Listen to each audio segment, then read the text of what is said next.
Assalamualaikum warahmatullahi wabarakatuh. Kalau Tuan pergi ke Batam, jangan lupa membeli ikan. Dari bunyi sambutan salam, sepertinya ibu-ibu belum sarapan. Apa kabar Bapak Ibu semua, sehat? Alhamdulillahi Rabbil Alamin. Allahumma salli ala Sayyidina Muhammad wa ala ali Sayyidina Muhammad. Yang sama kita hormati Bapak-Bapak Wakil Rektor, Bapak-Bapak Dekan, Civitas Akademika, Keluarga Besar Universitas Mataram. Hadir juga bersama kita Ketua Tim Ustadz Abdul Somad Nusa Tenggara Barat, Habib Muhammad Zaki Abdillah. Teristimewa untuk Ibu Ketua Penggerak PKK Provinsi Nusa Tenggara Barat. Tadi malam dengan Bapak Gubernur, pagi ini bersama dengan Ibu Ketua Penggerak PKK. Mudah-mudahan sehat walafiat, panjang umur, berkah selalu. Nanti kalau saya sapa hanya pejabat-pejabatnya, dibilang Ustadz Somad tidak adil. Ustadz tidak ada menyebut kami, padahal kami tadi dari pagi sudah menunggu. Hadirin hadirat, muslimin muslimat, solihin solihat, yang belum kawin dan belum sunat. Semua yang hadir ini dimuliakan Allah Subhanahu wa Ta'ala. Saya merasa amat sangat terhormat, dimuliakan. Begitu datang tadi, pertama kali sorban saya diganti. Ganti sorban yang lebih besar. Lalu kemudian diberikan makan. Dan yang paling spesial adalah durian yang rasanya luar biasa. Ini Ustadz Somad, duriannya durian perkawinan antara lokal dan impor. Jadi ternyata pernikahan itu, ini bukan menurut saya, menurut pakar-pakar yang ada di dalam tadi. Ada durian lokal yang manis, tapi dagingnya tipis. Sementara yang dari luar itu tebal. Maka dikawinkan, akhirnya jadilah durian yang rasanya manis dan dagingnya tebal. Jadi begitu juga pernikahan Ustadz Somad katanya. Dicari perempuan yang cantik dengan laki-laki yang cerdas. Akhirnya lahirlah anak ganteng, cantik dan cerdas. Harapannya begitu. Tapi ternyata kenyataannya insya Allah begitu, insya Allah, amin. Semua yang hadir ini insya Allah istiqomah iman dan Islam. Keluarganya sakinah mawaddah warahmah. Anak keturunannya soleh dan solihah. Dan pada akhirnya kita semua mati dalam keadaan husnul khatimah. Dan kita semua masuk ke dalam surga bersama Rasulullah sallallahu alaihi wasallam. Sallallahu ala Muhammad sallallahu alaihi wasallam. Sallallahu ala Muhammad sallallahu alaihi wasallam. Ya Nabi salam alaika, ya Rasul salam alaika, ya Habibi salam alaika, salawatullah alaika. Allahumma salli ala Sayyidina Muhammad. Sakinah bukan hanya sekedar rumah tangga, bukan hanya sekedar rumah, tapi jalan menuju surga. Mudah-mudahan ini harapan kita semua insya Allah, amin. Mudah-mudahan yang belum ada jodoh diketemukan dengan jodoh yang baik-baik. Yang bilang amin yang udah nikah aja. Yang bilang amin yang belum nikah aja. Kalau rumah itu hanya sekedar tempat tidur, Apa bedanya rumah sama hotel? Kalau rumah itu hanya sekedar tempat makan, apa beda rumah dengan restoran? Kalau rumah hanya sekedar tempat duduk, apa beda rumah dengan halte bis, stasiun kereta api? Jadi rumah kita jadikan sebagai jalan menuju surga. Baiti jannati, rumahku adalah surgaku. Bidadarinya siapa? Bidadarinya inilah yang ada di depan saya ini, bidadari-bidadari surga semua insya Allah. Saya menyangka di Universitas Mataram, di Unram ini, saya diberikan tempat yang tinggi. Dari mulai tempatnya berkarpet merah. Kalau tuan pergi ke Mekah, jangan lupa mampir ke Madinah. Sudah lama Ustadz Abdul Somad ceramah, hari ini disambut dengan karpet merah. Karpet merah. Datang disambut dengan tola al badru alaina, solawat, karpet merah, naik tangga, duduk di atas kursi. Saya sangka saya yang paling tinggi, ternyata ada yang lebih tinggi lagi di atas. Hai Besti, ini bidadari-bidadari surga semua insya Allah. Suaminya nggak ikut, mereka nonton streaming dari rumah. Mudah-mudahan kebahagiaan ini tidak hanya di ruangan ini, tapi nanti kita bawa pulang ke rumah insya Allah. Kalau istrinya bahagia, suaminya bahagia. Kalau istrinya bahagia, anaknya ikut bahagia. Begitulah hebatnya energi perempuan. Kenapa saya bisa ceramah 4 hari sekarang di Nusa Tenggara Barat? Datang hari Jumat, Sabtu, Ahad, Senin. Kenapa saya bisa 4 hari ini bebas ngomong ceramah kesana kemari? Karena istri saya nggak nelpon-nelpon. Coba kalau sebentar-bentar video call, sebentar-bentar nanya, sebentar ngasih tahu lampu mati, sebentar-bentar ngasih tahu akuarium tumpah, sebentar-bentar ngasih tahu. Mungkin saya waktu ngomong itu nggak fokus lagi. Apalagi tadi malam tablik akbar rame. Mungkin waktu mau bilang takbir jadi pampers. Di balik laki-laki yang luar biasa ada perempuan 2 orang yang luar biasa. Ibu dan istri. Dan yang di hadapan saya ini adalah ibu dan istri, calon ibu dan calon istri. Bagi yang sudah, alhamdulillah. Bagi yang belum, insya Allah. Bagi yang sudah ada kesempatan nggak mau, innalillah. Semoga semuanya baik-baik saja insya Allah. Amin ya rabbal alamin. Pada kesempatan ini yang mau saya sampaikan ini ada 5 poin. Saya selalu biasanya kalau ceramah itu pakai poin 1, 2, 3, 4, 5. Tujuannya apa? Supaya adik-adik mahasiswa bisa mencatat dengan baik. Biasakan untuk mencatat pointer-pointer supaya mudah untuk mengingat. Dan tolong ingat ini baik-baik, karena ini nanti akan keluar dalam UAS, ujian akhir semester.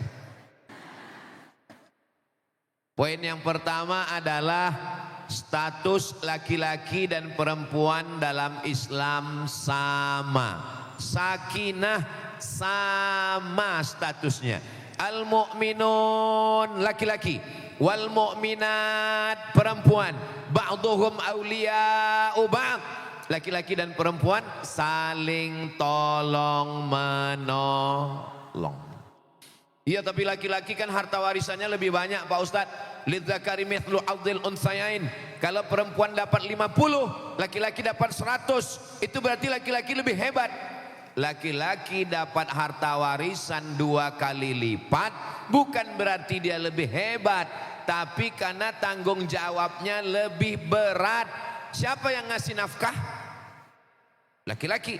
Siapa yang bayar biaya nikah? Laki-laki. Siapa yang ngasih mahar? Laki-laki. Laki-laki yang hebat, yang berani ngasih mahar, bukan tiap datang cuman bawa mawar. Laki-laki harta warisannya lebih banyak karena dia punya tanggung jawab lebih besar. Makanya sekarang banyak laki-laki yang gak siap jadi laki-laki. Jenis kelaminnya laki-laki tapi melambai. Akhirnya menang kontes lady boy. Wajahnya lady, kakinya boy. Maka anak-anak kita dididik untuk menjadi laki-laki. Ada yang mengatakan laki-laki melindungi perempuan, laki-laki mengayomi perempuan, laki-laki yang menjaga perempuan. Khuliqatil mar'atu min dila'. Perempuan itu diciptakan dari tulang rusuk. A'wajuha a'laha. Tulang rusuk paling atas yang paling bengkok. Jantung di dalam, berdegup, berdetak, 2 jari sebelah kiri. Itu jantung yang normal. Kalau jantung yang tidak normal, biasanya detak jantung itu tidak normal disebabkan 2. Yang pertama jatuh cinta, yang kedua jatuh tempo. Perempuan itu adalah tulang rusuk yang melindungi jantung. Laki-laki itu jantungnya.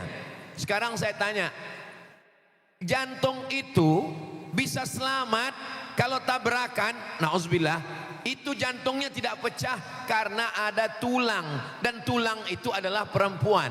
Jadi kalau begitu, laki-laki melindungi perempuan atau perempuan melindungi laki-laki? Tadi katanya laki-laki melindungi perempuan, begitu cepat berpindah ke lain hati. Jadi yang betul itu adalah perempuan melindungi laki-laki. Siapa yang paling tahu rahasia Pak Gubernur?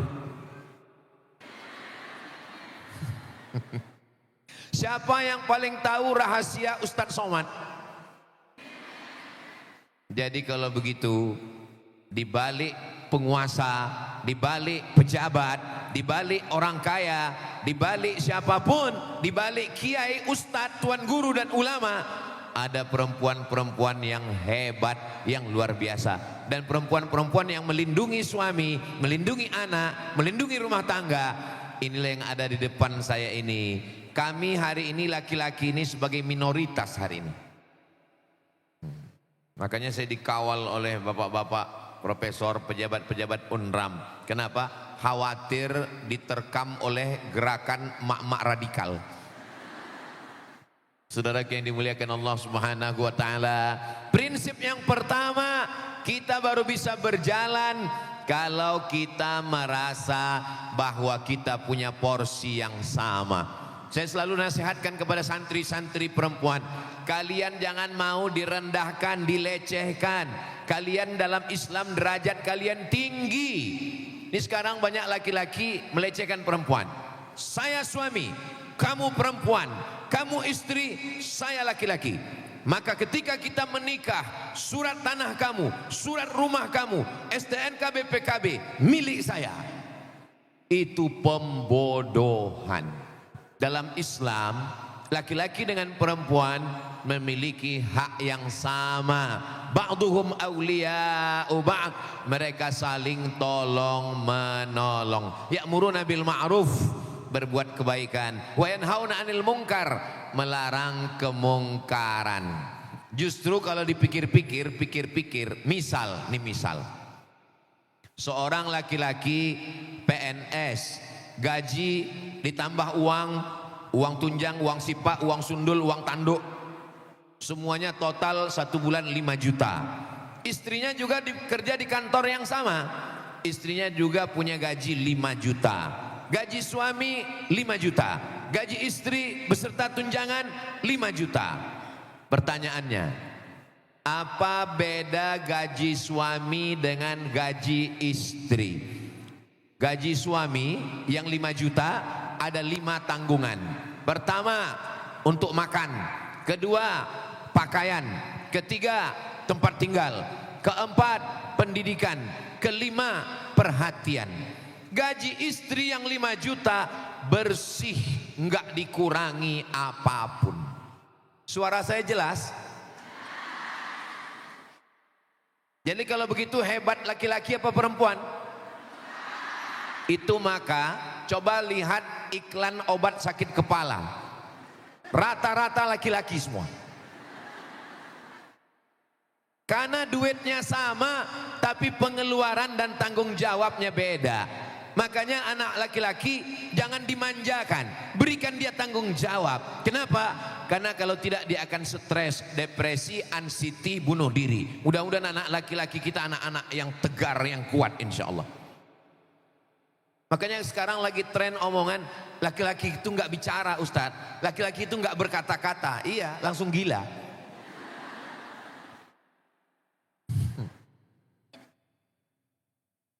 Seorang laki-laki dipijat kepalanya, dikusuk sama istrinya. Lalu kemudian istrinya nanya, mas, ya, dulu sebelum nikah siapa yang mijit kepala kamu? Kata istrinya, siapa yang mijit kepala kamu? Kata suaminya, dulu sebelum nikah saya nggak pernah sakit kepala. Jadi masalah tanggung jawab laki-laki lebih besar, masalah harta warisan laki-laki lebih banyak, karena laki-laki kepala rumah tangga, laki-laki memiliki tanggung jawab. Tapi masalah peran perempuan juga luar biasa. Maka ketika kita berada laki-laki perempuan, perempuan diciptakan dari tulang rusuknya. Kalau kita berdiri, itu yang sejajar tulang rusuk. Saya berdiri dengan Bapak, dengan Prof, itu yang sejajar dengan kita tulang rusuk, tulang kaki di bawah. Kenapa perempuan itu tidak diciptakan dari tulang kaki? Karena perempuan bukan diinjak-injak. Kenapa perempuan tidak diciptakan dari tulang kepala? Karena perempuan bukan mau naik di atas. Makanya kalau ada istri maunya di atas saja, itu berarti dia diciptakan dari tulang kepala. Kalau ada laki-laki perempuan yang maunya diinjak-injak, diremehkan, disepelekan, jangan-jangan ini terbuat dari tulang kaki kelingking. Perempuan diciptakan dari tulang rusuk yang melindungi jantung. Perempuan diciptakan dari tulang rusuk yang kalau berdiri derajatnya sama. Maka perempuan jangan mau dihinakan, dilecehkan, direndahkan, dijatuhkan. Jam 12 malam ada yang nelpon ke handphone saya, nomor yang lama, nomor baru saya rahasiakan. Dulu nomor lama, jam 12 malam nelpon. Assalamualaikum Ustaz. Waalaikumsalam. Ini Ustaz Abdul Somad, salah sambung. Apa masalahnya? Suami saya sekarang di ruang tamu jam 2 malam. Maaf. Suami saya sekarang di ruang tamu. Maaf, saya pun malu mau ngomongannya, tapi ini kenyataan. Suami saya sekarang jam 2 malam di ruang tamu bawa PSK WTS. Apa yang mesti saya lakukan Pak Ustadz? Usir dia, saya bilang. Ini perbuatan mungkar, zina. Usir dia dari rumah. Tapi kata guru ngaji saya, sorga di bawah tapak kaki suami Pak Ustadz. Itu Ustadz setan, saya bilang. Pembodohan, saya bilang. Ar-rijal, laki-laki, qawwamuna 'alan nisa. Laki-laki menjadi pemimpin bagi perempuan. Laki-laki yang bagaimana? Laki-laki yang amanah, laki-laki yang taat, laki-laki yang takut kepada Allah. La ta'ata li makhluqin, tidak ada ketaatan kepada makhluk fi maksiatil khaliq, kalau dia membuat maksiat kepada Allah Subhanahu wa taala. Ibu-ibu insya Allah sudah selamat. Tapi anak ibu perempuan. Ustadz anaknya, anak saya yang pertama Mizyan Hazik Abdillah, laki-laki. Anak saya yang kedua Sami Ahmad Mesbahi Ibadillah, laki-laki. Tapi setiap melihat anak-anak perempuan, tadi ada anak perempuan, saya melihat anak perempuan seperti anak saya, bagus. Kalau kita lihat anak perempuan seperti anak kita, bagus. Kita lihat ibu-ibu, emak-emak seperti emak kita, bagus. Asal jangan melihat istri orang seperti istri kita, bahaya. Saya melihat mahasiswi, melihat anak-anak sebagai perempuan. Makanya sekarang banyak perlindungan, Komisi Perlindungan Perempuan. Karena dianggap perempuan ini banyak teraniaya, banyak terzolimi. Tapi kami sebagai laki-laki, saya perlu juga sampaikan, tolong buatkan Komisi Perlindungan Suami yang Tersakiti. Karena banyak juga perempuan-perempuan yang menganiaya laki-laki. Saya walaupun laki-laki, bicara depan perempuan, saya mau kita ngomong berimbang. Karena banyak juga laki-laki yang terzolimi, teraniaya. Papa, mama mau pergi arisan, tolong pel lantai, mandikan anak, cuci semua. Dah papa. Ini namanya perempuan sundel bolong, mak lampir. Saya nggak tahu juga kenapa, ini mohon maaf ya ibu-ibu, jangan tersinggung. Kenapa hantu itu kebanyakan perempuan? Mak lampir perempuan, sundel bolong perempuan, nyi blorong perempuan, nyi roro kidul perempuan, suster ngesot perempuan, pocong perempuan. Hantu yang laki-laki paling genderuwo, sama yang satu lagi itu pun dari luar negeri, turis, Dracula. Zombie ada juga yang perempuan. Tolong ini laporkan Komisi Perlindungan Perempuan supaya hantu perempuan diminimalisir dan hantu laki-laki diperbanyak. Saudara yang dimuliakan Allah Subhanahu wa taala, itu fenomena di tengah masyarakat. Apakah itu muncul dari pengejekan, olok-olok? Jangan hina perempuan, karena perempuan adalah istri kita. Jangan hina perempuan, karena perempuan adalah ibu kita. Ini pejabat-pejabat yang hebat-hebat, profesor-profesor, wakil-wakil rektor, dekan-dekan, guru-guru besar, semua laki-laki yang hebat-hebat lahir dari perempuan. Betul? Dan tidak ada perempuan yang lahir dari laki-laki. Ada yang lahir dari bencong? Enggak ada. Perempuan adalah makhluk yang luar biasa. Jadi kalau perempuan mau punya percaya diri, kalau perempuan mau dihormati, dia mesti menghormati dirinya. Dia mesti tahu bahwa dirinya itu dimuliakan Allah. Dia bukan barang, dia bukan keset kaki, dia bukan tisu. Dia adalah makhluk yang dikirim Allah untuk mendampingi laki-laki. Maka bersikaplah sebagai pelindung. Jangan ceritakan aibmu, jangan ceritakan aib keluargamu, jangan mengadu tentang suamimu yang macam-macam. Kalau bisa dilindungi. Tapi kalau perempuan ini teraniaya, terzolimi, ingat, perempuan punya 6 wali. Ibu, kakak, adik, kalian punya 6 wali. Wali itu kan 9, itu wali songo. 6 wali. Ayah, kakek, kakak laki-laki, adik laki-laki, kakak ayah laki-laki, adik ayah laki-laki. 6. Yang nggak punya wali kemana? Fasultanu waliyun man la waliyalaha. Sultan. Dulu zaman-zaman kerajaan kita ada sultan.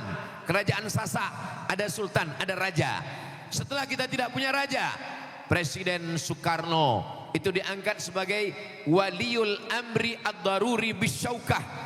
Lalu presiden mengangkat menteri agama mengangkat kanwil, kanwil mengangkat kandepak, kepala kantor departemen agama mengangkat KUA, KUA bersikap sebagai ulil amri, KUA sebagai wali hakim. Itulah kenapa tidak ada KUA perempuan di Indonesia. Kenapa? Karena KUA menikahkan orang lain. Fasultanu waliyun man la waliyalaha. KUA sultan menjadi wali bagi perempuan yang tidak punya wali. Kalau suaminya pecandu narkoba, kalau suaminya pezina, kalau suaminya penjahat, jangan diam. Ini sekarang banyak perempuan yang takut. Suami nakal, suami jahat, suami nggak pulang-pulang, namanya Bang Toib. Diam. Akhirnya menggumpal, mengkristal. Jadi apa? Diabetes meletus. Menggumpal jadi apa? Jantung koroner. Menggumpal jadi apa? Darah tinggi, asam urat, asam lambung, asam pedas, asam baung. Ini semua mesti disadarkan perempuan. Saya mau perempuan ini disadarkan. Perempuan-perempuan yang mabuk karena cinta. Kenapa kamu nggak melawan? Kenapa kamu? Yang membuat perempuan ini tertekan 2. Yang pertama, karena doktrin dogma agama yang salah. Padahal agama Islam tidak demikian. Yang kedua adalah karena tradisi adat istiadat. Laki-laki superpower, laki-laki superior, laki-laki hebat. Dalam Islam syarat masuk surga bukan laki-laki. Yang pertama kali beriman laki-laki apa perempuan? Dari bunyinya nggak yakin. Nabi dapat wahyu, Iqra bismi rabbikal ladzi khalaq, khalaqal insana min 'alaq, Iqra wa rabbukal akram, alladzi 'allama bil qalam, 'allamal insana ma lam ya'lam. Nabi pulang kedinginan, diselimuti oleh Khadijah. Yang pertama kali beriman adalah perempuan. Ibu mesti faham, mesti sadar, yang pertama kali beriman adalah perempuan. Saat Nabi masuk ke dalam surga, Nabi menoleh ke belakang, Nabi melihat, yang dilihat Nabi ke belakang adalah perempuan. Nabi bertanya, siapa kamu? Perempuan itu menjawab, suami saya meninggal, lalu saya membesarkan anak-anak yatim sampai saya mati meninggal dunia. Sebagai penghargaan dia masuk surga di belakang Nabi Muhammad sallallahu alaihi wasallam. Man ala thalatha banatin, siapa yang punya 3 anak perempuan, siapa yang punya 3 anak perempuan, fa'addabahunna, dididik dengan baik, wa zawwajahunna, dinikahkan dengan orang baik, wa ahsana ilaihinna, buat baik sampai mati, falahul jannah, surgalah baginya. Siapa yang punya 3 anak perempuan, dididik dengan baik, kasih makan yang halal, nikahkan dengan orang baik, buat baik sampai mati, surga baginya. Siapa di antara ibu yang punya 3 anak perempuan sudah dapat kunci surga? Yang punya 3 anak perempuan, angkat tangan. Sudah dapat kunci surga. Yang baru 2, tambah 1 lagi. Ustadz Somad belum ada sama sekali. Doakan supaya Ustadz Somad punya anak perempuan. Salatullah salamullah ala taha rasulillah. Salatullah salamullah ala yasin habibillah. Tawassalna bi bismillah wa bil hadi rasulillah wa kulli mujahidin lillah bi ahlil badri ya Allah. Salatullah salamullah ala taha rasulillah. Salatullah salamullah ala yasin habibillah. Tawassalna bi bismillah wa bil hadi rasulillah wa kulli mujahidin lillah bi ahlil badri ya Allah. Kayaknya saya diterima nih jadi anggota. Apa nama grupnya kakak-kakak? Hah?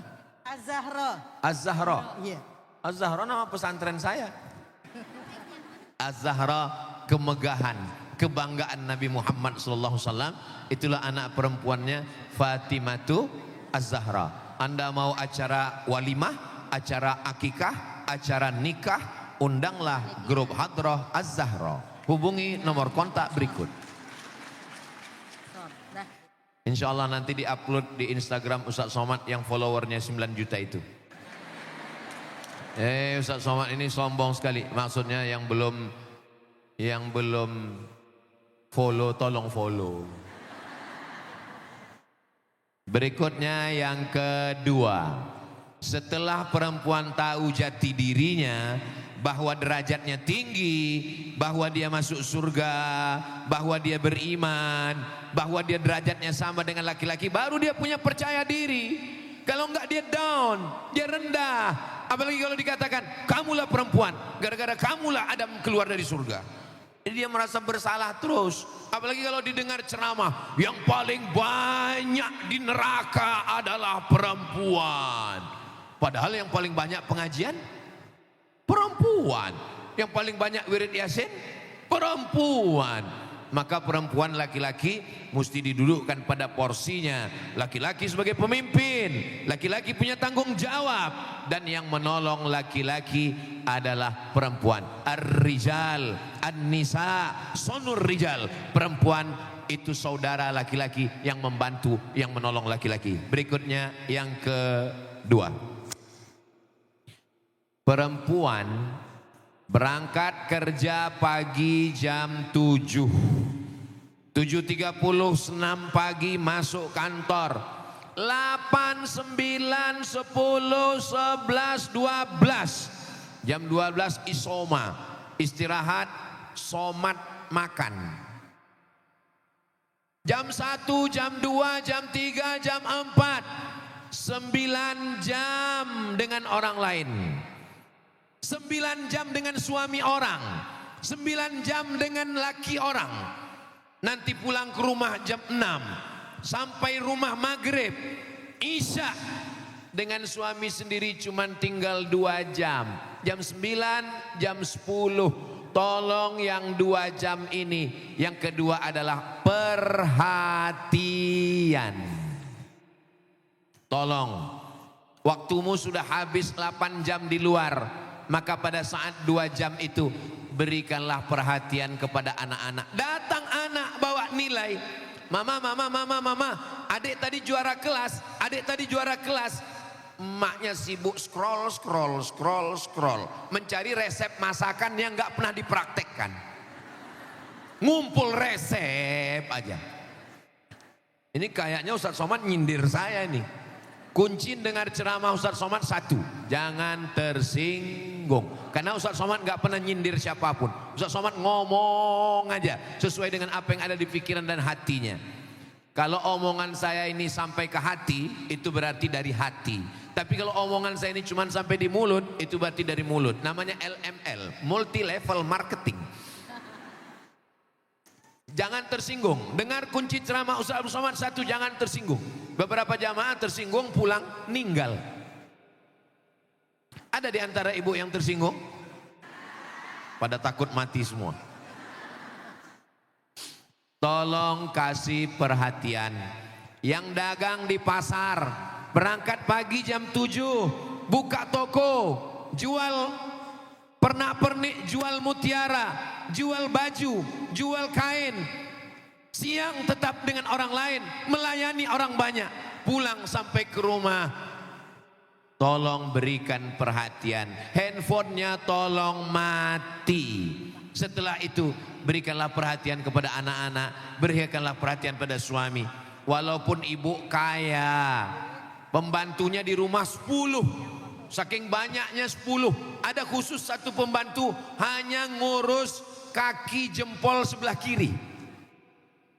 Ada satu asisten hanya ngurus ngorek lubang telinga sebelah kanan.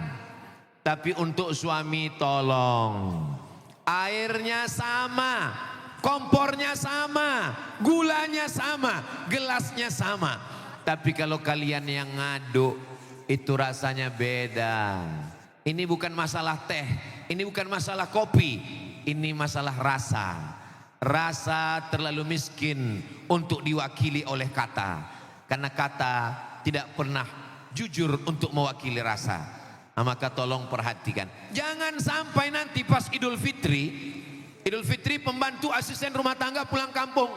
Jangan sampai nanti pas mau Idul Fitri pembantu pulang kampung, yang nangis bukan cuma anak, suami pun ikut nangis juga. Yang saya omongkan ini bisa terjadi atau tidak? Mudah-mudahan suami ibu dijaga dari pelakor. Dari bunyi aminnya kelihatannya ada kekhawatiran yang sangat dalam. Tolong laki-laki diberi perhatian. Karena laki-laki yang tidak diberi perhatian, dia akan mencari perhatian orang lain. Itu Ustadz ngomong begitu dari siapa? Saya masih laki-laki. Saya pulang mesti diperhatikan. Banyak perempuan-perempuan ketika dia keluar rumah, dia seperti bidadari turun dari surga Jannatul Firdaus. Tapi ketika dia di rumah, jangan ceritakan. Judul lagunya, buka dulu topengmu. Perempuan itu bersolek ketika dia di rumah. Adapun keluar rumah, ia boleh seadanya. Perempuan gak boleh jutek, gak boleh judas, gak boleh kasar. Tapi dalam Al-Quran dikatakan, la takhda'na bil qaul. Perempuan jangan bersuara mendayu-dayu, mendesah-desah, lemah gemulai. Kepada siapa? Kepada orang lain. Ini sekarang banyak akibat dari salah sambung, miss call, telepon, nomor berserak, nomor kita kemana-mana. Nomor saya pun udah kemana-mana, udah banyak yang salah sambung ke saya. Maka ketika itu terjadi, ibu mesti tegas. Assalamualaikum. Waalaikumsalam. Ini di mana? Lombok. Lombok itu mana? Pedas. Jangan bersuara mendayu-dayu, mendesah-desah ke orang lain. Assalamualaikum. Waalaikumsalam. Ingat, kejahatan terjadi bukan karena ada pelakunya, tapi juga karena ada kesempatan. Waspadalah. Maka seorang suami, dia perlu perhatian, air minumnya, makannya. Tapi saya lelah Ustadz, saya capek di luar. Kita semua capek, kita semua lelah. Kalaupun di rumah ada ART, asisten rumah tangga, ada yang masakkan nasi, tetap menyuapkannya, menyiapkannya, menghidangkannya.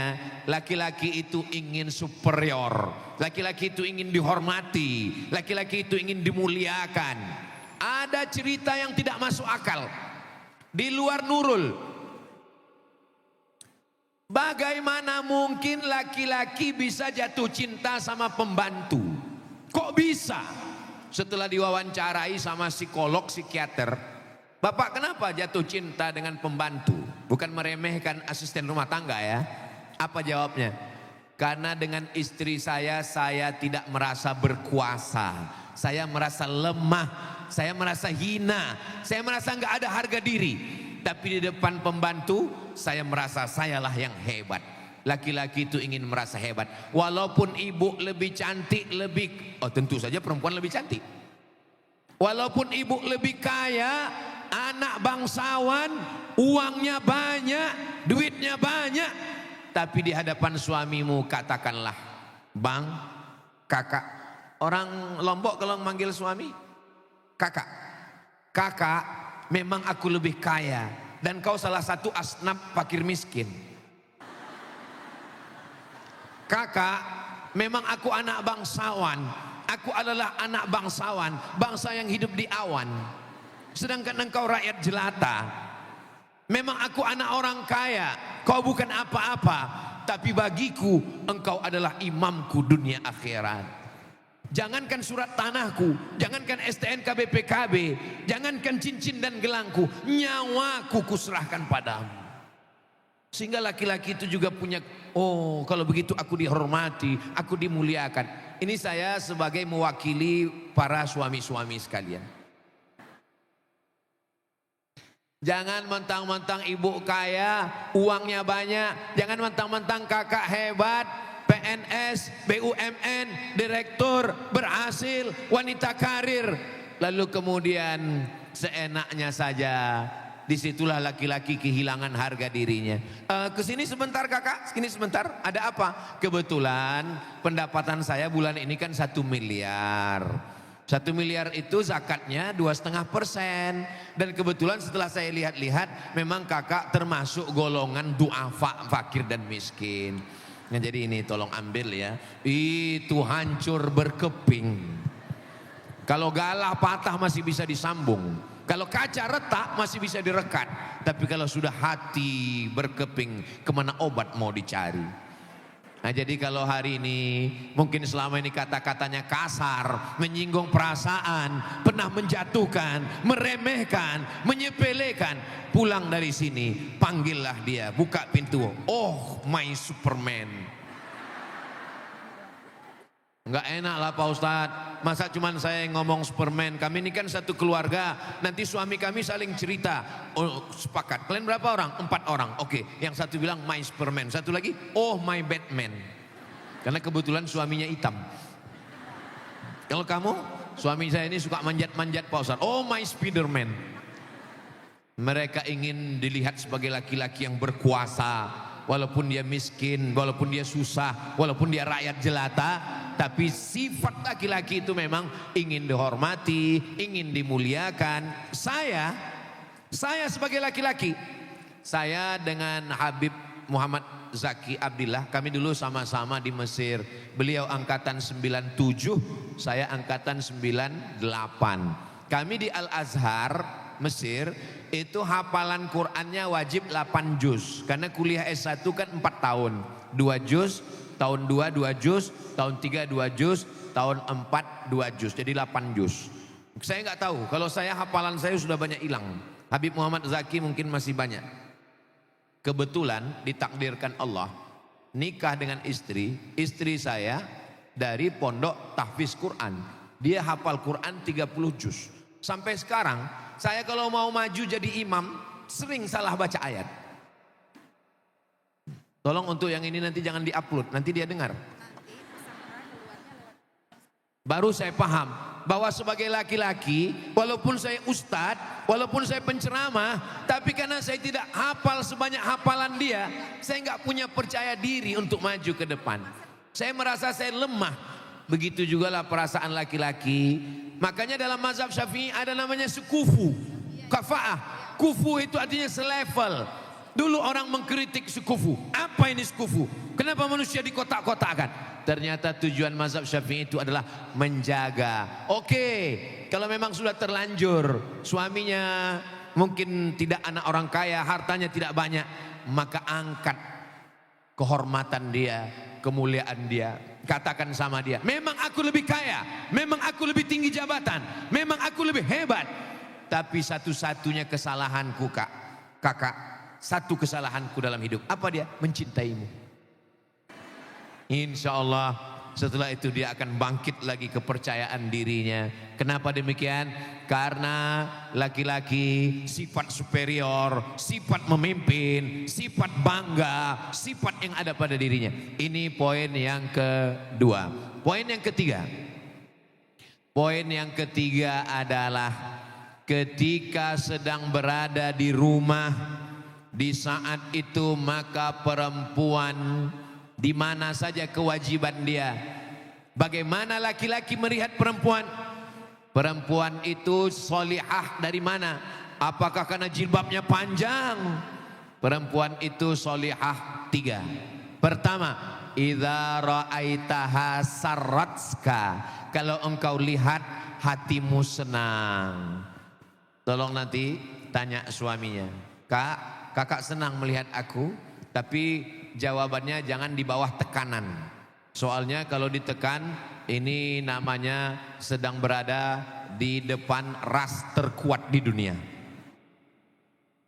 Alhamdulillah Pak Ustadz, alhamdulillah istri seperti yang Ustadz katakan, idza ra'aitaha sarratka, kalau engkau lihat hatimu senang. Oh, jadi kamu senang ngelihatnya? Iya. Ngelihat siapa? Istri teman saya. Nauzubillah, nauzubillah, nauzubillah. Idza ra'aitaha sarratka, kalau engkau lihat hatimu senang. Yang kedua, idza amartaha ata'atka, kalau engkau perintahkan, engkau suruh, dia patuh dan taat. Tapi perintahnya selama tidak melanggar syariat Islam. Ustadz, suami saya menyuruh saya buka jilbab, katanya kalau saya pakai jilbab kelihatan tua. Enggak boleh. Suami saya nyuruh rambut saya dicat 3 warna, merah, kuning, kelabu, hijau dan ungu. Enggak boleh. La ta'ata li makhluqin, tidak boleh taat kepada makhluk li maksiatil khaliq, kalau menyebabkan maksiat kepada Allah Subhanahu wa taala. Kalau dilihat menyenangkan, kalau diperintah patuh dan taat. Wa idza ghibta anha, kalau engkau pergi meninggalkan dia, hafizat amwalaka wa auladaka, anakmu dan hartamu dijaganya. Suami pergi keluar kota, ada usaha, ada bisnis, ada tugas, ada pekerjaan, anak terjaga, terpelihara. Jangan sampai anak hilang. Saya Pak Ustadz pergi pertama kali pulang kulkas hilang, pulang yang kedua dapur hilang, pulang ketiga anak hilang. Perempuan menjaga anak, menjaga keluarga, menjaga semua. Syukur-syukur suaminya punya kemampuan ekonomi lebih, secara materi dia berlebih, lalu dia bisa sewa security, ada ART asisten rumah tangga. Itu adalah nilai bonus. Tapi pokoknya perempuan itu adalah di rumah. Waqarna fi buyutikunna, menetaplah di rumah. Lalu bagaimana dengan kami? ASN, BUMN, pegawai swasta, bisnis, dagang, wanita karir. perempuan tetap boleh keluar rumah dengan syarat dan ketentuan berlaku. Apa syarat dan ketentuan berlaku? 4. Poin yang keempat, perempuan boleh keluar rumah dengan syarat dan ketentuan berlaku. Pertama, izin suami. Tapi izinnya tulus ikhlas, jangan di bawah tekanan. Izinkan aku kerja, kalau enggak, kakak, ini pendapatan kita kurang, anak kita sudah mulai tamat sekolah, dia mau kuliah, UKT tinggi, maka izinkan aku bekerja, aku kan tamat S1. Lalu kemudian dia setelah berpikir dia berikan. Yang kedua, menutup aurat. Makna menutup aurat, jangan pakai sempit. Ini banyak ini orang-orang pakai celana umur anak 8 tahun, pahanya menjerit minta tolong. Jangan pakai baju transparan, baju yang menutup aurat. Alhamdulillah kajian kita ini semuanya menutup aurat yang baik-baik insyaallah. Amin ya rabbal alamin. Sesama yang sudah menutup aurat jangan ejek, jangan olok, jangan kelahi. Cadar bagus, jilbab, hijab bagus. Yang sudah berjilbab jangan ngejek yang bercadar, yang bercadar jangan ngejek yang apa kamu cuman pakai jilbab aja, cadar lebih bagus. Yang ngejek, kalau yang bercadar ngejek berjilbab, yang berjilbab ngejek yang bercadar, yang ketawa yang nggak pakai baju. Nah tuh lihat tuh, mereka kelahi kan, kelahi. Mereka saling menghormati, menutup aurat. Yang ketiga, jangan berdua-duaan dengan laki-laki yang tidak mahram. La yakhluwanna rajulun ma'amra'atin zi mahramillah ma'azi mahramin. Tidak boleh dengan laki-laki yang tidak mahram. Berdua-duaan, satu ruangan, curhat, bagi tugas, tukar-tukar nomor, tukar gambar, tukar video, makan siang bersama. Apa kata pepatah orang barat? No free lunch. Tidak ada makan siang yang gratis. Ketika dinasihati, kenapa dia WA kamu? Ini urusan tugas pak. Kenapa dia kirim gambar ke kamu? Ini urusan kantor. Kenapa kamu sering kontak sama dia? Sudah seperti abang saya, sudah macam kakak saya, sudah macam saudara saya, sudah macam paman saya. Berawal dari macam, berakhir dengan macam-macam. Ingat, setan tidak pernah ngajak orang berzina. Maka bunyi ayatnya la tasnu, bukan. Bunyi ayatnya la taqrabuz zina. Berawal dari mendekati zina. Langkah zina 6 step. Pertama, nazratun, pandangan. Kedua, fabtisamun, senyuman. Yang ketiga, fasalamun, salam, say hello. Hai sayang. Kalau ada yang kirim pesan DM, kalau ada yang menyapa, kirim WhatsApp, mengatakan sayang, bukan abangmu, bukan kakakmu, bukan adikmu, bukan kakakmu, yakinlah dia buaya darat. Nazratun, pandangan. Setelah pandangan, fabtisamun, smile. Keep your smile, senyum. Setelah senyum, fasalamun, salam, say hello. Setelah salam, fakalamun, ngomong. Setelah ngomong, famau'idun, janjian. Setelah janjian, faliqaun, pertemuan. Setelah pertemuan, terjadilah apa yang terjadi. Laki-laki gagah perkasa, tegap berotot, besar badannya, datang menjumpai saya. Nangis. Laki-laki tegap berotot, gagah perkasa, nangis di depan Ustaz Abdul Somad seperti anak kecil. Tolong Ustaz. Kenapa istri saya dilarikan kepala dinas? Kok bisa? Itulah Ustaz, yang salah saya juga. Saya yang ngantar ke airport. Mau tugas keluar kota saya antar, lalu saya titip. Pak, tolong titip istri saya jaga ya. Memang betul-betul dia jaga Pak Ustaz. Kalau sudah begini, apa yang terjadi? Nasi sudah jadi tai ayam. Dia sudah hancur, ibu masih cerita bubur juga lagi. Sudah hancur berkeping. Apa yang terjadi? Saya bilang, pindahkan kantornya. Pindah kantor. Iya Pak Ustaz. Setelah pindah kantor, tahajud tiap malam. Kamu siap siap Pak Ustadz. Tahajud tiap malam, pindah kantor, ganti nomor, putus kontak. Siap, siap Pak Ustadz. Setelah sebulan datang lagi. Ada apa? Enggak siap Pak Ustadz. Tidak ada laki-laki yang siap menerima.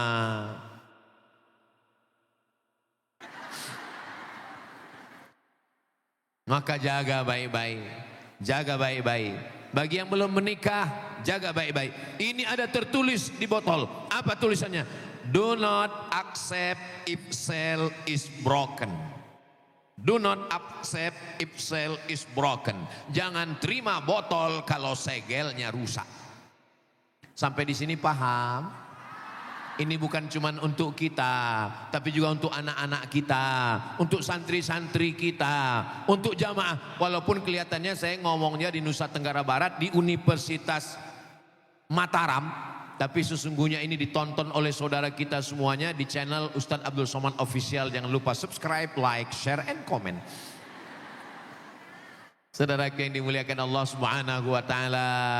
Berikutnya yang terakhir, yang kelima. Yang kelima adalah walaupun yang jaga kita, walaupun yang menjaga hubungan ini kita, tapi tidak ada apa-apanya kalau tidak disertai dengan doa.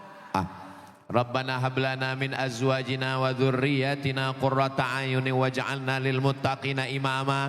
Jadikanlah pasangan kami, suami kami, istri kami, anak kami, cucu kami, menantu kami qurrata a'yun, sejuk dipandang mata dan menenangkan hati dan jiwa. Mudah-mudahan suami ibu dijaga Allah Subhanahu wa taala. Iya, tapi saya ini Pak Ustadz bukan anak pondok. Saya ini bukan anak pengajian, saya nggak bisa bahasa Arab. Nggak usah pakai bahasa Arab. Yang pakai bahasa Arab itu sholat. Kalau doa nggak usah pakai bahasa Arab. Yang pakai bahasa Arab cuma 4 aja. A'udzubillahi minasyaitonirrajim. Bismillahirrahmanirrahim. Alhamdulillahi rabbil alamin. Wassalatu wassalamu ala asyrafil anbiya'i wal mursalin. Itu aja yang pakai bahasa Arab. Auzubillah, bismillah, alhamdulillah, sholawat. Habis itu doa minta. Bagus doa itu pas lagi suaminya di samping. Sholat duha, sholat tahajud. Ya Allah, jaga suamiku karena kulihat matanya udah jelalatan. Saya sholat sunat dengan ustazah di kamar. Kemudian anak saya bacakan doa, tapi dia ada di situ. Ya Allah, jadikanlah Sami anak yang soleh, jangan teriak-teriak, jangan mau nonton TV, jangan main handphone. Terus dia niat saya. Jangan jadikan dia anak yang durhaka, jadikan dia anak yang rajin ngapal surat-surat pendek, jadikan dia anak yang gak ngelawan, jadikan dia anak yang berkata lembut. Setelah itu, setiap dia mau teriak, tadi kan udah didoakan. Oh iya. Jadi ternyata bagus juga kita doakan ketika orangnya ada di situ. Nah, ibu coba nanti malam.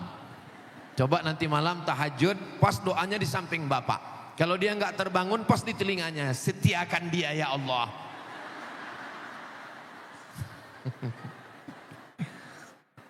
Berdoa itu jangan terlalu detail, jangan terlalu umum. Ini ada orang yang doa terlalu detail. Ya Allah, kemarin sudah kuperiksa handphonenya, kelihatannya ada beberapa nomor yang masuk. Jangan. Tapi jangan pula terlalu umum. Ya Allah, sebenarnya banyak yang mau kumintakan padamu, tapi rasanya nggak perlu kusebutkan satu persatu, karena ku yakin kau tahu yang ku mau. Minta sama Allah. Hati suami ibu itu di antara genggaman qudrat iradat Allah. Tidak ada yang sulit bagi Allah. Ya Allah, lumpuhkanlah otaknya untuk mengingat yang lain kecuali hanya mengingat aku. Innama amruhu idza arada syai'an ayyaqula lahu kun. Allahumma salli ala sayyidina Muhammad wa ashghili zalimin bizalimin wa akhrijna min bainihim salimin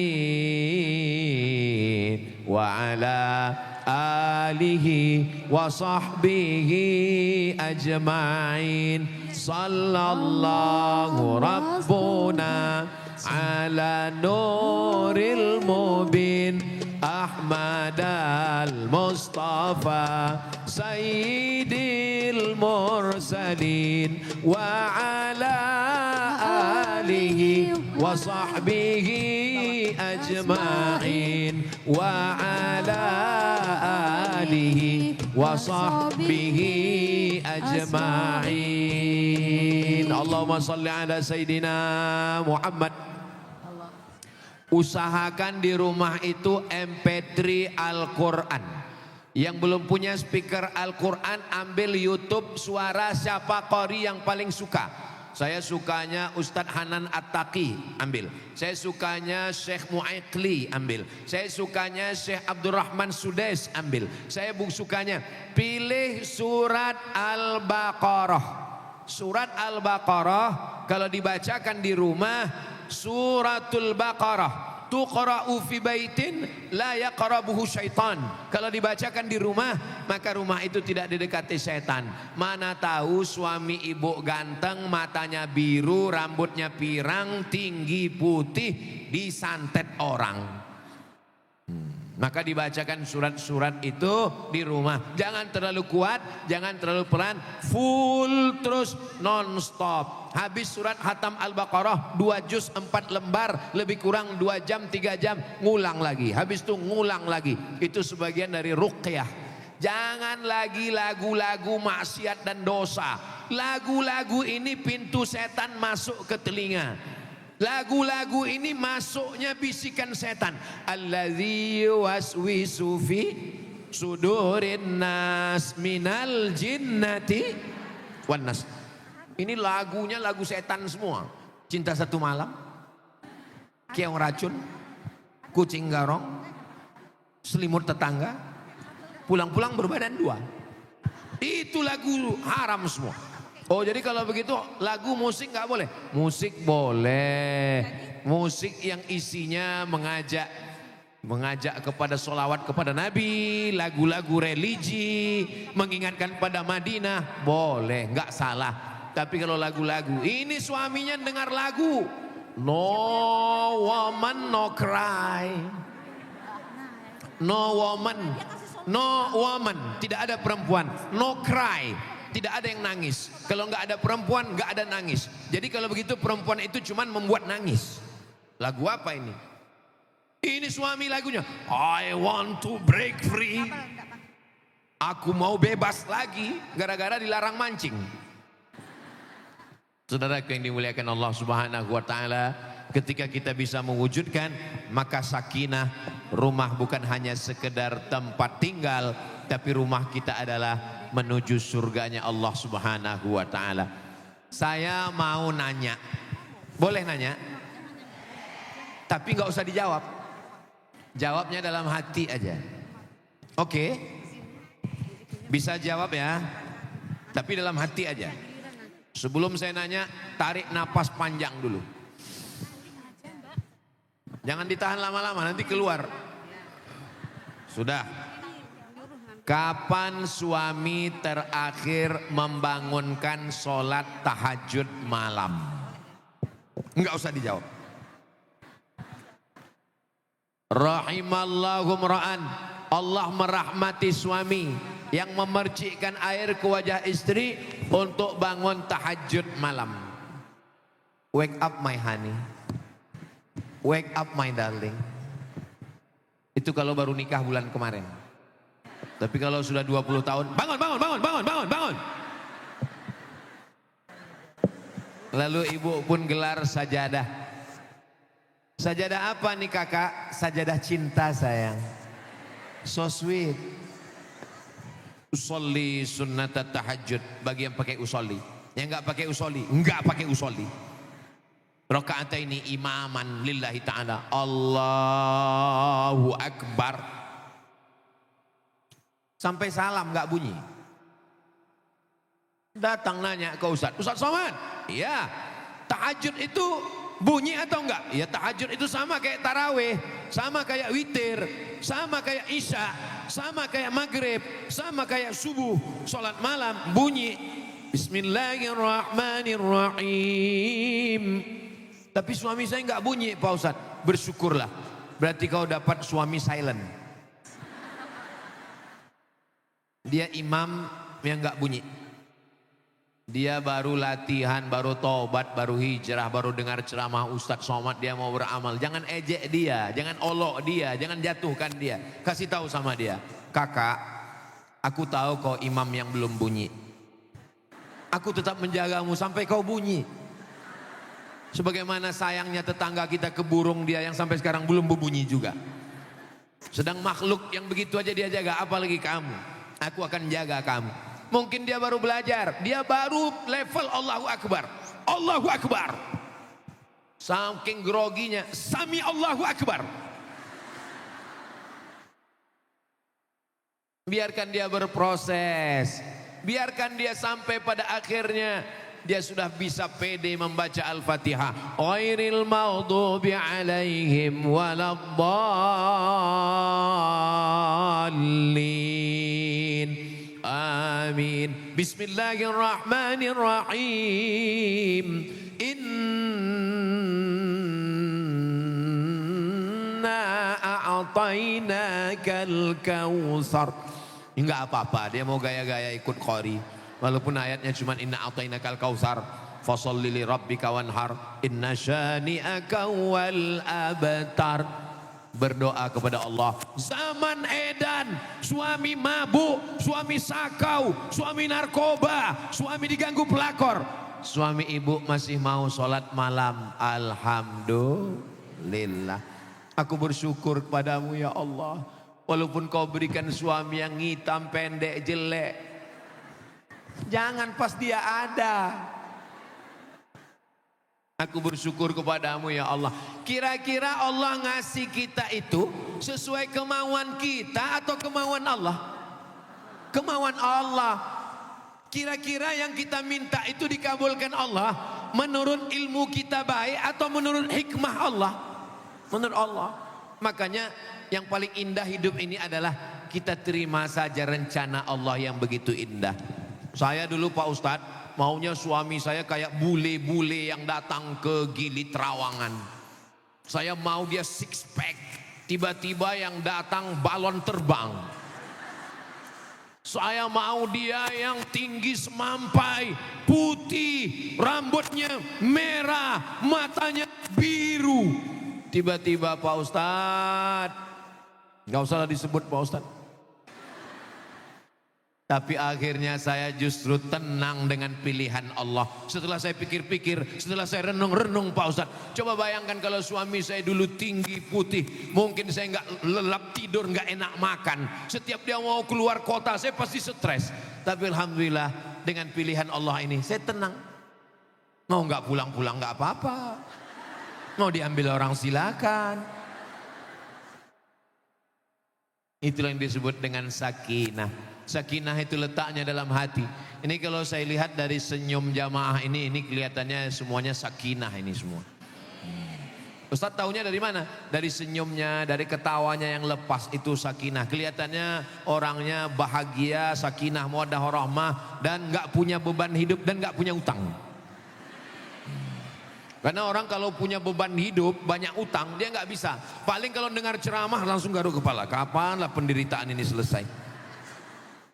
Padahal saya sudah ngomong 1 jam. Tadi saya mulai jam 9:30. Sekarang sudah jam 10:30 lewat 10 menit. Ini sudah di luar kode etik. Ini daerah lain nanti pasti akan komplain ini ke saya. Pasti akan marah. Kenapa Ustaz Somad waktu ceramah di Sakinah itu kok lewat 1 jam? Saya sudah siapkan jawaban. Karena waktu itu hati saya sakinah, mawaddah warahmah. Itulah yang dapat saya sampaikan pada kesempatan yang baik dan mulia ini. Mudah-mudahan keluarga saya, keluarga besar Universitas Mataram, guru-guru besar, bapak-bapak wakil rektor, bapak dekan, Sayyidi Al-Habib Muhammad Zaki Abdillah, ibu ketua penggerak PKK, ibu-ibu semua, mudah-mudahan keluarga kita sakinah mawaddah warahmah, anak-anak kita soleh dan solehah. Selama menyampaikan materi ini lebih kurang 1 jam, banyak kata-kata saya menyinggung perasaan tidak berkenan di hati. Maukah ibu-ibu memaafkan saya? Alhamdulillah. Saya tidak ingin itu menjadi beban di hati kita semua. Di akhir majelis saya tutup dengan pantun penutup. Menangkap puyuh di Bukit Selasih. Thank you dan terima kasih. Terima kasih, mohon maaf. Wassalamualaikum warahmatullahi wabarakatuh. Waalaikumsalam warahmatullahi wabarakatuh. Terima kasih Ustadz Somad. Boleh ya, ini jamaah untuk bertanya. 3 orang, saya memberikan kesempatan 3. Ya.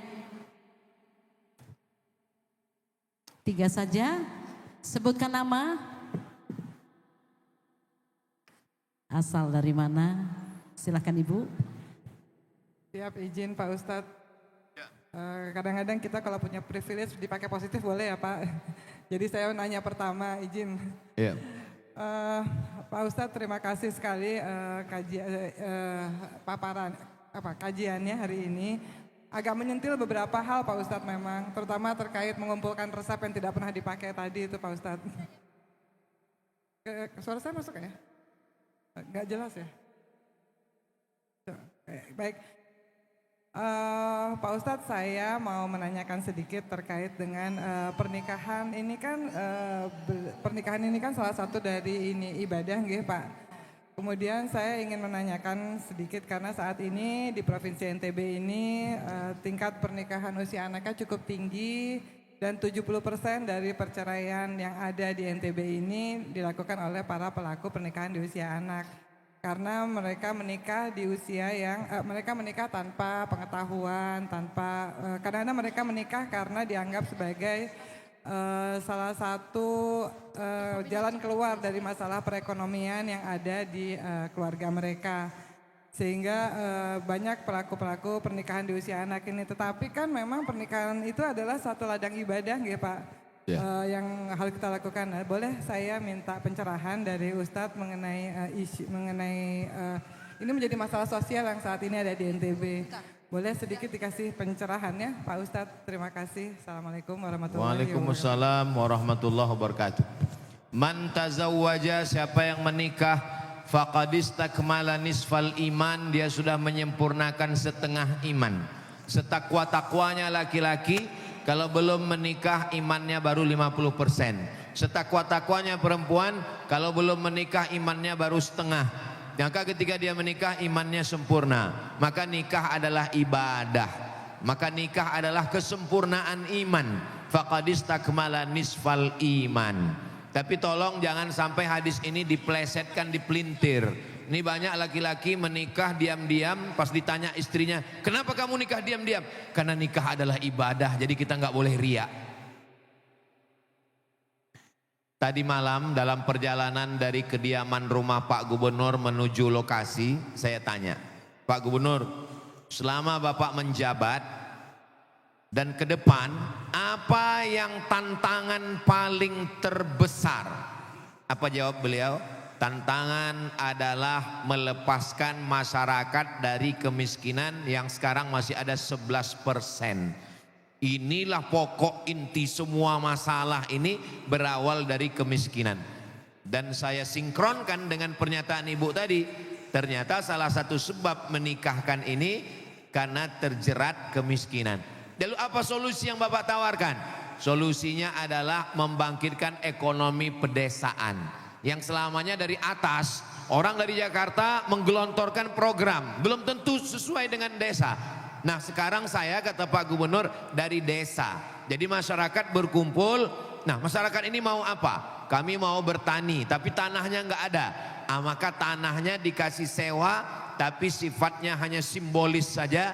1 tahun hanya 100.000 sewa tanah. Maka nanti dia bercocok tanam, setelah itu dia akan punya uang, setelah punya uang dia beli kebun asli tanah dia, mapan secara ekonomi. Makanya dalam hadis dikatakan manis tata'a minkumul ba'ah, siapa yang sudah mampu, falyatazawwaj, menikahlah.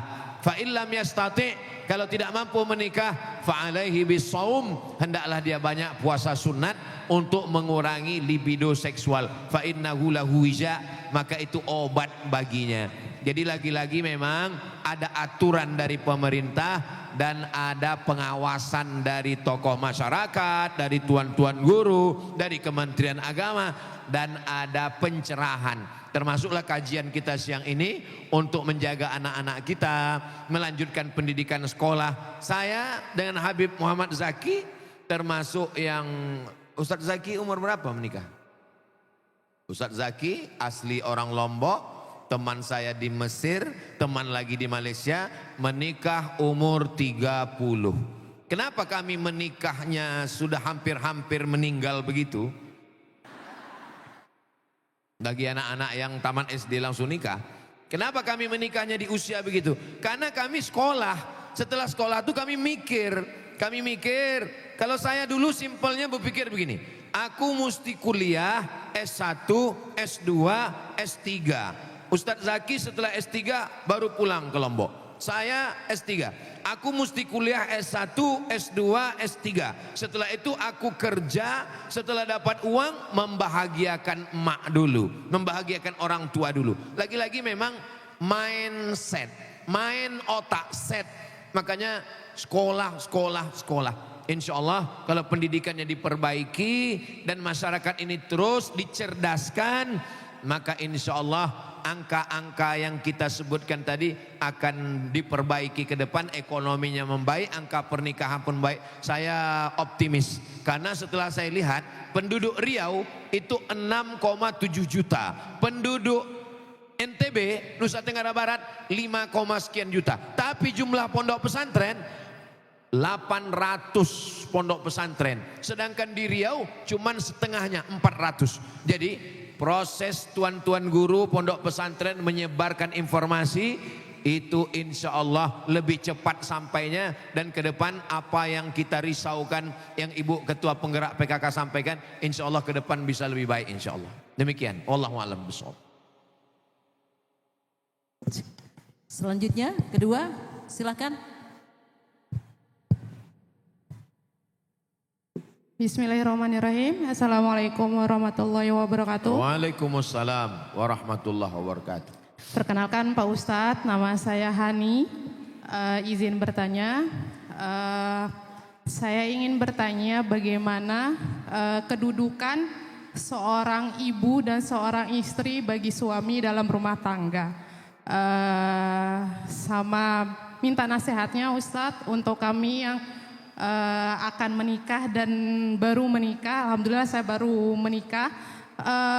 Bagaimana nasihatnya untuk kami untuk menjaga rumah tangga kami agar sakinah mawaddah warahmah. Terima kasih. Assalamualaikum warahmatullahi wabarakatuh. Waalaikumsalam warahmatullahi wabarakatuh. Inna sholati wa nusuki wa mahyaya wa mamati lillah. Ustadz mau kemana? Saya mau ke Lombok. Oh, saya mau ke Lombok juga Ustadz. Lalu kemudian sahabat saya Ustadz Ozi mau ke Lombok, dia dari Pontianak, Pulau Kalimantan. Saya mau ke Lombok dan saya dari Riau, Pulau Sumatera. Tapi kemudian kita bertemu pada satu titik, titiknya adalah Lombok. Ibu, istri, dua perempuan yang berbeda. Tapi dia akan ketemu pada satu titik. Titiknya adalah lillah. Titiknya karena Allah. Kalau seorang ibu melepaskan anaknya, anak yang dikandung 9 bulan 10 hari, disusukan 2 tahun, disekolahkan, tiba-tiba dilepas untuk bersama dengan anak orang lain. Tapi kalau dia karena lillah, karena Allah, dia tidak akan ganggu ini anak. Begitu juga dengan istri. Istri ini sadar, suamiku ini bukan turun dari planet Mars. Suamiku ini dari rahim seorang perempuan. Dia melahirkan suamiku ini meregang nyawa, menyekolahkan. Berapa kali dia nggak jadi beli baju hari raya gara-gara untuk suamiku ini.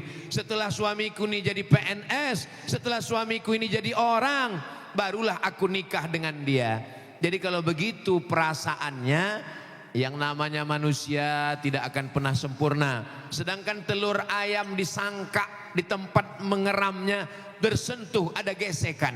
Apalagi hati manusia. Maka ketika dua-duanya karena Allah, istri karena Allah, ibu karena Allah, ibu tidak akan mengganggu anaknya dan istri juga tidak akan mengganggu mertua dengan anaknya. Ingat, kalau hari ini ibu sebagai istri, 20 tahun lagi ibu akan menjadi mertua. Sebagaimana ibu sekarang bersikap kepada mertua, maka begitu juga lah nanti menantu ibu akan bersikap kepada ibu. Jadi apa yang kita lakukan hari ini, itu yang akan kita petik 2-3 tahun yang akan datang. Nah, sebagai kepala rumah tangga, suami, maka dia mesti punya acuan, tidak hanya perasaan. Suami memberikan 5 tanggung jawab kepada istri. 1, makan. Jangan sampai uangnya dikasih ke emaknya sampai istri nggak makan. 2, pakaian. Jangan sampai semua pakaian untuk emak, untuk ayah, sementara istrinya nggak punya pakaian. Ini sekarang banyak istri nggak punya pakaian, pakai baju you can see karena nggak cukup uang. Yang ketiga, tempat tinggal. Jangan sampai istri kos-kosan sementara orang tua rumahnya megah mewah. Yang keempat adalah pendidikan. Jangan sampai istri tidak tahu sholat, tidak tahu baca Quran. Aslinya suami yang mendatangkan guru untuk mengajar. Kalau nggak mampu, serahkan dia ikut pengajian majelis taklim muslimat yang ada di Nusa Tenggara Barat. Yang keempat, perhatian. Jangan hanya perhatian kepada ibunya saja, seimbang. Kalau istri sudah dikasih 5, makan, pakaian, tempat tinggal, pendidikan, perhatian, maka dia juga memperhatikan ibunya. Jangan terlalu miring ke sini sampai ini ditinggalkan, jangan sampai ini ditinggalkan, jangan sampai ini pula tidak perhatian. I'dilu, bersikap adillah kamu. Huwa aqrabu littaqwa. Dengan bersikap adil itu kamu lebih dekat kepada Allah Subhanahu wa taala. Ittaquz zulma, jangan zalim, jangan aniaya. Fa inna zulma zulumatun yaumal qiyamah. Karena sesungguhnya kezaliman akan menjadi kegelapan pada hari kiamat. Maka laki-laki memang perlu kebijaksanaan. Karena ibu perempuan, istri juga perempuan. Perempuan ini makhluk yang luar biasa. Kalau laki-laki itu bahasanya mudah, Bu. Laki-laki itu mudah. Saya kalau ngomong sama Habib Muhammad Zaki Abdillah, gimana Ustadz Zaki? Iya atau tidak? Iya. Kalau iya, iya. Jadi kelompok apa tidak? Tidak. Kalau iya, iya, tidak, tidak. Perempuan nggak sesederhana itu. Kalau laki-laki bilang iya, iya. Kalau tidak, tidak. Kalau perempuan bilang iya, bisa jadi iya, bisa jadi tidak, bisa kadang-kadang iya, bisa kadang-kadang tidak. Maka dia mesti pandai-pandai. Karena dua-dua ini perempuan. Ibunya perempuan, istrinya juga perempuan. Tapi insya Allah bertanyalah kepada bapak-bapak wakil rektor, profesor-profesor, bapak-bapak dekan, dosen-dosen, orang-orang tua kita yang jam terbangnya sudah seperti pilot Sukhoi 5.000 jam ke atas. Karena ini tidak semua ada di buku. Bagaimana menyiasati bisa adil terhadap ibu dan istri. Tapi yang paling penting dari semuanya adalah doa-doa kita. Ingat, durhaka kepada orang tua azabnya 2 kali. Di dunia dapat, di akhirat juga dapat. Tapi kalau kita bahagiakan ibu kita, insya Allah kita juga akan dibahagiakan oleh anak-anak kita. Kalau kita bahagiakan mertua kita, insya Allah kita juga akan dibahagiakan oleh menantu-menantu kita nanti di masa akan datang, insya Allah. Amin. Demikian. Wallahu a'lam bishawab. Baik, 1 kali lagi, 1 supaya adil. Saya di sebelah sini, ya, supaya seimbang. 1 orang saja. Tidak, di sebelah timur belakang mahasiswa ini ya. Mana yang mahasiswa ini? Ada enggak? Yang sudah. Ya ini Mbak. Mbak Mumun. Assalamualaikum warahmatullahi wabarakatuh. Waalaikumsalam.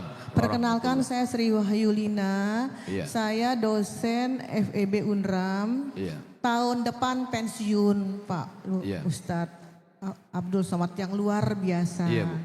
Saya manajemen S1, S2-nya kajian gender Pak Ustadz. Gender. S3-nya kajian ekonomi syariah Pak Ustadz. Iya.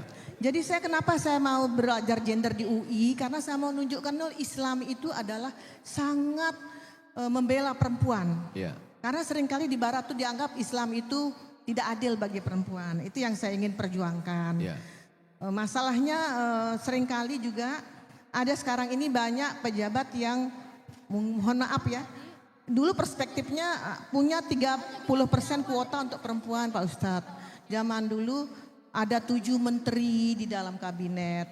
presiden, di NTB juga 7 menteri. Harapan kami para pejabat di Indonesia ini juga memberi kesempatan perempuan untuk menduduki posisi strategis di top pimpinan. Dan perempuan saya harap juga ayo mempersiapkan capacity building untuk semua kalau dia jadi pemimpin. Pertanyaan saya Pak Ustadz Abdul Samad, apa sih pandangan Bapak kalau perempuan ada 7 orang lah minimal di setiap kabinet di semua provinsi di Indonesia ini. Kemudian apa sih resep Bapak? Yang kedua nih, kok Bapak pinter sekali jadi penceramah. Harapan saya orang NTB ini bisa seperti Pak Ustadz ini ya, terkenal di Indonesia dan seluruh dunia. Amin. Demikian kiat-kiatnya seperti apa. Demikian, Assalamualaikum warahmatullahi wabarakatuh. Waalaikumsalam warahmatullahi wabarakatuh. Pertama, perempuan itu lebih sensitif dari laki-laki. Sense. Yang kedua, perempuan itu lebih detail. Jadi kalau dia menyusun acara dari mulai kabel-kabelnya, bunga-bunganya, sampai kue-kuenya, itu lebih detail perempuan. Yang keempat, perempuan itu lebih peduli daripada laki-laki. Laki-laki itu lebih cuek. Laki-laki itu lebih pada rasional. Sedangkan perempuan itu lebih pada perasaan. Ada positif, ada negatifnya. Makanya hakim itu laki-laki. Karena kalau hakim itu perempuan, nanti dia nggak jadi ngetok palu. Ketok atau enggak ya? Ketok atau enggak ya? Ketok atau enggak ya? Nah itu. Jadi dalam beberapa hal memang mesti perempuan. Keterlibatan perempuan. Maka dalam Islam, ambil setengah agamamu dari perempuan. Khudhu nisfa dinakum min Humairah. Ambil dari Humairah. Humairah itu maksudnya Sayyidatuna Aisyah. Maka menempatkan perempuan. Adapun hadis mengatakan lan yufliha qaumun wallau amra'um imra'ah. Tidak akan beruntung suatu bangsa kalau dipimpin perempuan. Itu kronologis ceritanya begini. Ada seorang raja dari Persia, namanya Shahinshah, raja di raja. Dia punya anak perempuan namanya Buran. Ketika dia mati, langsung anaknya dilantik, padahal anaknya nggak punya keahlian di bidang politik. Maka ketika itu Nabi mengatakan, lan yufliha qaumun, tidak akan beruntung Persia kalau mereka melantik si Buran, anak dari Shahinshah, karena dia tidak punya keahlian politik. Itu maksudnya. Adapun kalau perempuan pernah diangkat menjadi kepala polisi pasar di kota Madinah. Waktu Umar bin Khattab menjadi khalifah, namanya Ummu Syifa. Diangkat sebagai polisi pemeriksa pasar, pemeriksa timbangan, karena perempuan detail. Ini timbangannya bohong, ini gandumnya basah, ini kurmanya kering. Nah, itu semua ketelitian. Jadi keterwakilan perempuan amat sangat baik dengan catatan syarat dan ketentuan berlaku. Izin suami, tidak menyia-nyiakan amanah di rumah, tepat waktu, anaknya terjaga terpelihara, maka insya Allah ini terlaksana dengan baik. Lalu kemudian tentang pribadi saya ngomong ini tidak pernah merasa menceramahi ibu. Saya tidak merasa menceramahi ibu, menggurui ibu, enggak. Saya hanya cerita aja. Kapan Ustadz belajar cerita? Saya mulai belajar cerita ketika pulang sholat Jumat dipanggil emak saya. Sini, apa kata khotib tadi? Lalu pun cerita, kata khotib tadi gini, begini. Dari kecil, setiap hari Jumat mak saya panggil. Dari mulai saya SD. Sini, apa kata khotib Jumat tadi? Maka saya terbiasa. Maka ketika saya bercerita dengan ibu-ibu, saya tidak menggurui, saya tidak pernah berkata-kata kasar, saya tidak pernah mencaci maki, saya tidak pernah melecehkan, karena saya sedang merasa bercerita dengan ibu saya, dengan mak saya. Saya membuat yayasan, namanya Yayasan Pendidikan Hajjah Rohana, ibu saya. Saya membuat yayasan di kampung halamannya di Sumatera Utara, namanya Yayasan Wakaf Pendidikan, Yayasan Wakaf Hajjah Rohana Berbagi, khusus untuk fakir miskin, membagi sembako atas nama ibu saya. Saya membuat masjidnya namanya Masjid Hajjah Rohana. Bagi saya, cita-cita saya dulu sekolah S1 sama dengan Habib Zaki, kemudian saya S2 ke Malaysia, setelah itu saya ke Maroko. Cita-cita saya satu, kalau aku nanti sudah jadi dosen, aku bisa mengajar, aku punya duit, aku mau membahagiakan ibuku. Saya yakin itu semua apa yang saya terima hari ini adalah berkat doa ibu saya. Maka saya minta kepada ibu semua, doakan anak-anak ibu. Saya dulu kalau waktu ibu saya masih hidup, saya bawa ibu saya ceramah, saya bawa. Lalu kemudian kalau dia bilang ada kawanku mau jumpa, suruh kawannya datang. Lalu kemudian kalau kawannya datang, saya silakan duduk, siapkan makan, minum, saya nguping, saya dengar apa yang mereka bicarakan. Kemudian kawannya nanya, anak kau dulu sekolah ke Mesir, nggak pernah sakit, sehat-sehat, apa yang kau doakan?